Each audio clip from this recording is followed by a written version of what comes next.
बिस्मिल्लाहिर्रहमानिर्रहीम। जनाब स्टोरीज़ आपके साथ शेयर करनी हैं दो। पहली स्टोरी ये है कि सदर ममलिकत जनाब आरिफ अलवी साहब ने तब्दीली सरकार का जनाज़ा निकाल दिया है, और वो इस लिहाज से इसलिए वो एक ये इस पे बात करेंगे कि ये क्या चक्कर है। और दूसरी स्टोरी कि चौधरी सरवर साहब यानी गवर्नर पंजाब अभी जो है ना वो तब्दीली सरकार के ख़िलाफ़ बड़े बयानात दे रहे हैं, और आजकल और ख़ान साहब के ख़िलाफ़ भी एक तरह के, और वो लंदन में जाके उन्होंने अब ताज़ा क्या बयान दिया है। कुछ अरसे से हम सुन रहे हैं कि सरकार का मूड ज़रा बदला बदला सा नज़र आ रहा है, तो अब देखते हैं वो क्या चक्कर है, उन्होंने ताज़ा बयान में क्या कहा है।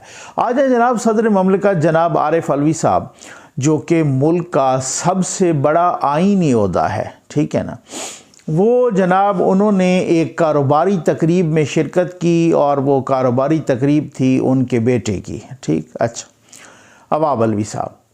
और ख़ैर उस कारोबारी तकरीब में उनकी शिरकत का तो हो सकता है अगर कोई जवाज़ निकल आता, लेकिन सबसे बड़ी तनकीद जो उन पे हो रही है वो ये है कि वो गवर्नर हाउस में तकरीब हुई, गवर्नर हाउस सिंध में, ठीक है ना, जनाब इमरान इस्माइल साहब माशाअल्लाह, ठीक है, जो मतलब बात ये है ना कि बहुत भाषण देते हैं ना औरों को, तो वो जनाब उसमें तकरीब हुई उनके बेटे की, वो अलवी डेंटल की कोई तकरीब, और माशाअल्लाह खैर से इतना उन्होंने अपने लिए कोई 15 लाख के डॉलर, यानी कि बहुत सारा एक हैवी इन्वेस्टमेंट किसी अमरीकी कंपनी के साथ शराकत दारी के हिसाब से उन्होंने बराबर की, और वहाँ पर जनाब उन्होंने बुलाया और वो तकरीब हुई, बड़ी शानदार तकरीब, और गवर्नर हाउस में वो बाकी भी गेस्ट शेस्ट भी और खाना पीना भी, और पता नहीं अब वो सामने आएंगी चीज़ें जनाब, वो तो कहते हैं हमने ख़ुद ही ख़र्चा किया।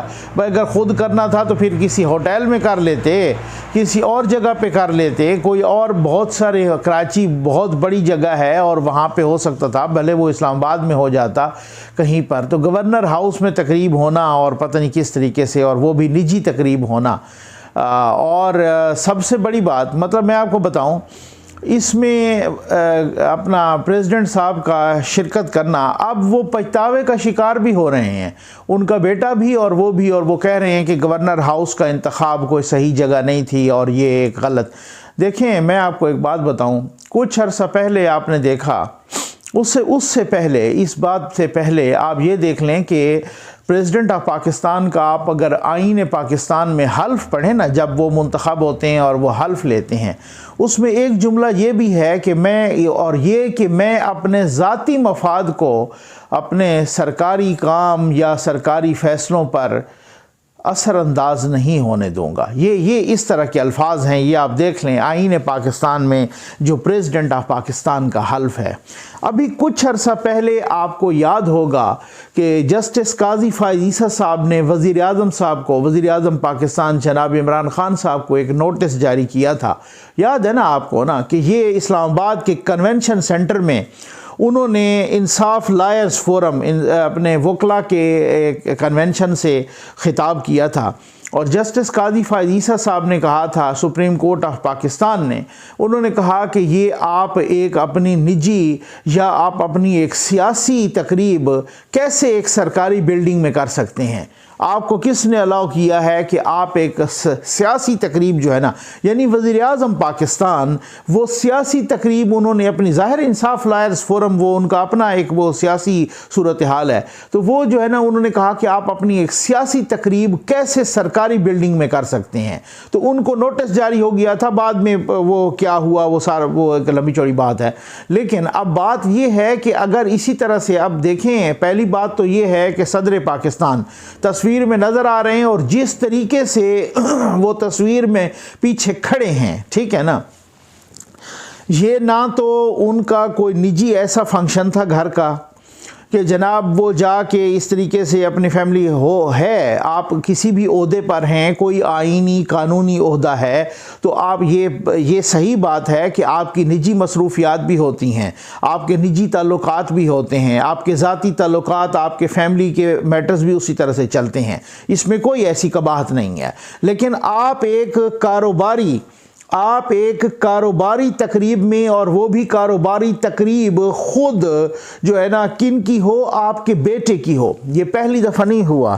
कासिम सूरी साहब ने अपना दफ्तर इस्तेमाल किया, जो सरकारी दफ्तर है उनका डिप्टी स्पीकर का, उसमें पाकिस्तान का झंडा लगा हुआ, उसमें कौमी असम्बली का झंडा लगा हुआ, पार्लियामेंट का, उसमें बैठ के एक प्रॉपर्टी टाइकून की एक तरह से उन्होंने जो है ना प्रॉपर्टी की वालों की एक एडवर्टीजमेंट की थी। याद होगा आपको, अभी रिसेंटली चंद हफ्ते पहले वो वीडियो आई थी, ठीक है ना। ये वो रियासत मदीना के दावेदार हैं। ज़रा सुनिएगा, हौसला रखें, सुने, और फिर उसके बाद अब मैं ये तो नहीं कहूँगा कि सर धुने, तो अब ये ज़रा थोड़ा सा देख लें। एक तरफ तो ये president of Pakistan supreme commander हैं आर्म्ड फोर्सेस के, अफवाज पाकिस्तान के सुप्रीम कमांडर। अगर इस वक्त कहा जाए ना कि आईन पाकिस्तान के तहत सबसे बड़ा ओहदा वो जनाब आरिफ अलवी साहब के पास है, प्रेसिडेंट ऑफ पाकिस्तान। ये आपको सूट नहीं करता इस तरीके से कारोबारी बेटे की कारोबारी एक तकरीब में जाके पीछे खड़े होना, पहली बात तो ये है।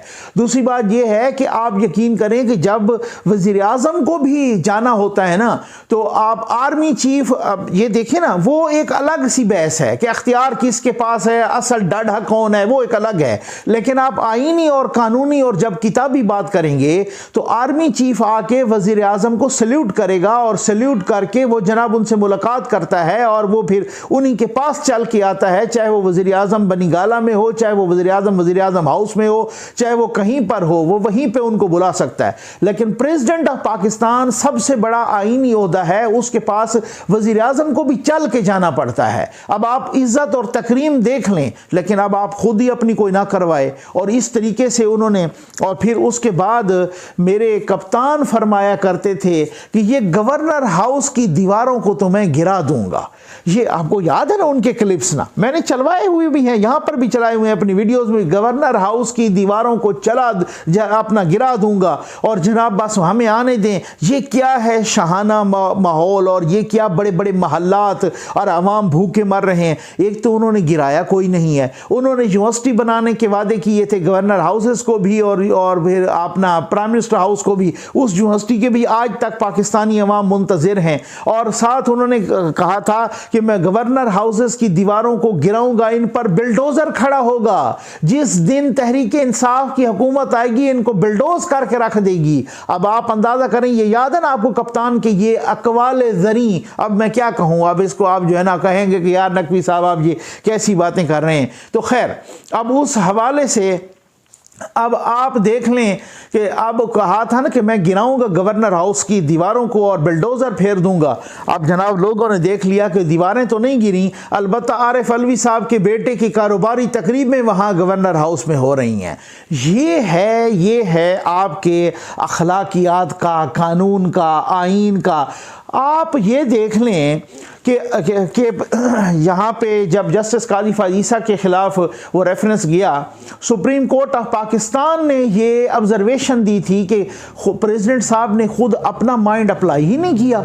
यानी जैसे प्रेसिडेंट साहब के पास रेफरेंस आया, प्रेसिडेंट साहब ने आगे टोर दिया, ठीक है ना। तो बात ये है कि जब वहाँ पर भी ऐसा, और यहाँ पर भी, यहाँ पे बहुत सारे कानूनी और आईनी माहिरीन कह रहे हैं कि सिर्फ इसी बात पर कि वो गवर्नर हाउस को उन्होंने क्यों इस्तेमाल किया, और प्रेसिडेंट इतना आईनी और कानूनी सबसे बुलंद ओहदा इस तरीके से किसी कारोबारी अपने कारोबारी में। और फिर सबसे बड़ी बात यह है कि जो हमें बार बार बड़ी मिसालें दिया करते थे कप्तान साहब, वो याद है ना आपको ना, हज़रत अबू बकर सिद्दीक रज़ी अल्लाह ताला अन्हु की मिसाल देते थे कि उनका कारोबार था, तो जब खलीफा बने तो उन्होंने गालिबन कपड़े का कारोबार, उन्होंने कहा जी नहीं मैं ये नहीं चलाऊंगा क्योंकि ये क्लैश ऑफ इंटरेस्ट है। और खान साहब बड़ी बार बार इस तरह की मिसाल देते थे, तो ये क्लैश ऑफ इंटरेस्ट नहीं है। और वो जनाब उन्हें कहते कि हमारा तो कोई, अब फवाद चौधरी साहब भी कह रहे थे कि प्रेसिडेंट साहब का तो कोई ताल्लुक ही नहीं है इस चीज से। ये जो डेंटल है, अलवी डेंटल,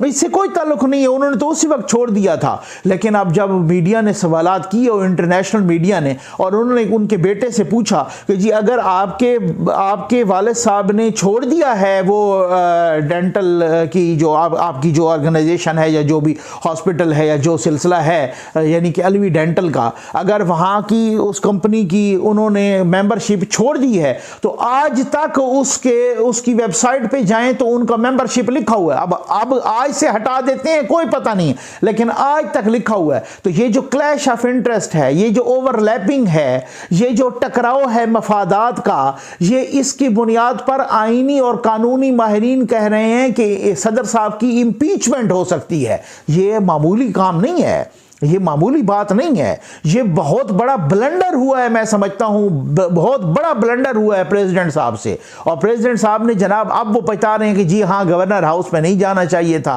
अब वो ये कह रहे हैं, कभी हम देखते हैं कि गवर्नर साहब की गाड़ी पर उनके कुत्ते घूम रहे हैं। अब ये हालात हैं, ठीक हो गया ना। कभी हम देखते हैं कि कासिम सूरी साहब खैर से अपने ही दफ्तर से वो अपनी एडवर्टीजमेंट कर रहे हैं प्रॉपर्टी वालों की। कभी हम देखते हैं कि गवर्नर हाउस वहां पर जनाब तकरीब के लिए इस्तेमाल हो रहा है, कभी पंजाब का गवर्नर हाउस किसी शादी के लिए इस्तेमाल। ये हालात हैं और ये रियासत मदीना के दावेदार हैं, बड़ी बड़ी भड़के मारा करते थे। आ जाए जनाब गवर्नर हाउस पंजाब का जिक्र आया तो गवर्नर पंजाब का भी जिक्र कर लेते हैं, और वो है जनाब चौधरी सरवर साहब। और माशाल्लाह क्या बात है, चौधरी सरवर साहब वो वैसे ही बदले बदले से सरकार नज़र आ रहे थे पिछले कुछ महीनों से, और वो उनका वैसे ही उनको वहाँ से उठाया जनाब शरीफ बरादरान ने, मियाँ नवाज शरीफ साहब और मियाँ शहबाज शरीफ साहब ने, और वहाँ से उठाया और वो आ गए गवर्नर बन गए। उन्होंने फिर उसके बाद उनकी भी पीठ में छुरा घोंपा और वो गवर्नरशिप से रिज़ाइन करके जनाब पीटीआई में आए। उन्होंने कहा मैं तो पीटीआई में आके दूध और शहद की नहरें बहा दूंगा, मैं तो पाकिस्तान की किस्मत बदल लूँगा। अब वो जब गवर्नर बन गए, दोबारा भी वही गवर्नर ही बने। उस वक़्त भी लोगों ने कहा कि अगर आप दोबारा भी गवर्नर ही बनना था तो। अब उसके बाद वो सबसे ज़्यादा वोकल, सबसे ज़्यादा एक्टिव, सबसे ज़्यादा, यानी कि यहाँ तक भी हालात आए कि बहुत सारे कई दफ़ा ज़राए ने ख़बरें दी कि बहुत सारे इख्तलाफात भी हो गए, क्योंकि पंजाब में ट्राई का चल रहा था ना एक तरह से इस किस्म के अख्तियारात का ना। एक तो वो यही परवेज़ इलाही साहब के बारे में कहा जा रहा था कि वो अख्तियार इस्तेमाल करते हैं, एक जनाब अख्तियार ये गवर्नर साहब इस्तेमाल करते हैं चौधरी सरवर साहब, और तीसरा जो है ना कोई उस्मान बुज़दार इस्तेमाल करते हैं, कोई बनी गाला इस्टेब्लिशमेंट के पिछले इस्तेमाल करते हैं, कोई अलीम खान साहब इस्तेमाल करते हैं। तो ये वो ट्राई का चल रहा था, वो जो इस सिलसिले का कि वो कौन कौन अख्तियारात इस्तेमाल करता है। और अक्सर व बेशतर चौधरी बरादरान को भी मुबैना तौर पर ये शिकायत थी, ज़राए ने बताया कि जी गवर्नर साहब हर बात में टांग अड़ाते हैं, और जनाब दूसरों को भी यही शिकायत थी कि ये गवर्नर साहब हर बात में टांग अड़ाते हैं।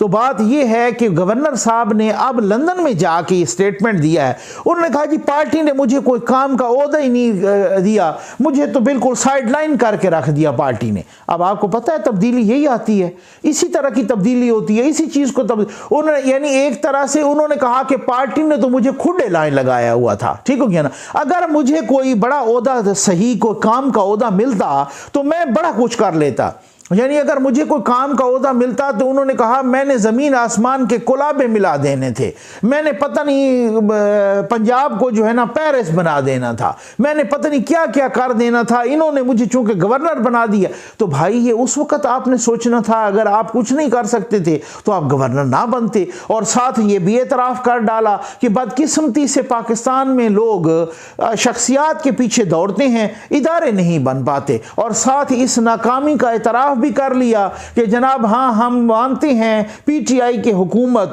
ना तो कोई अदलिया में इस्लाहात कर सकी है और ना पुलिस में इस्लाहात कर सकी है। तो ये जो तब्दीली है ये किस लिए? तो भाई अभी तो मैं कहता हूँ हुकूमत बाकी है, अभी तो कुर्सी इक़्तिदार पर कप्तान साहब विराजमान हैं, अभी ये हालात हैं, ज़रा थोड़ा सा हटने दें, फिर उसके बाद आप देखना सही चिड़ियों की तरह कभी किसी को इधर उड़ते हुए तो किसी को इधर उड़ते हुए। मैं आपको अंदर की बात बता रहा हूं कि खुद जनाब कप्तान के इस वक्त बहुत सारे वज़रा जब ये बैठते हैं निजी महफिलों में तो कहते हैं हम इसमें कोई शक ही नहीं है कि हम फेल हो गए हैं, कहते हैं कि इसमें कोई शक ही नहीं है कि महंगाई ने बेरोजगारी ने तबाही मचा दी है। और कितने वज़रा हैं, कितने MNAs हैं, कितने लोग हैं कि जो पीपल्स पार्टी से, जो नून लीग से, जो बाकी जमातों से अपने अपने हिसाब से जनाब वो अपना राब्ता कर रहे हैं और राब्ता कर बहुत सारे लोगों को मिन्नतें कर रहे हैं। जी बिल्कुल, ये मैं पूरी मालूमात की बुनियाद पे कह रहा हूँ जनाब, हमारा यहाँ से ये राब्ता करवा दें। बहुत सारे लोगों को, अब मैं नाम किसी का नहीं लूँगा, समझ आ गई होगी आपको, बहुत सारों को मिन्नतें कर रहे हैं, अब हमारा आप यहाँ से राब्ता करवा दें, वहाँ से राब्ता करवा दें।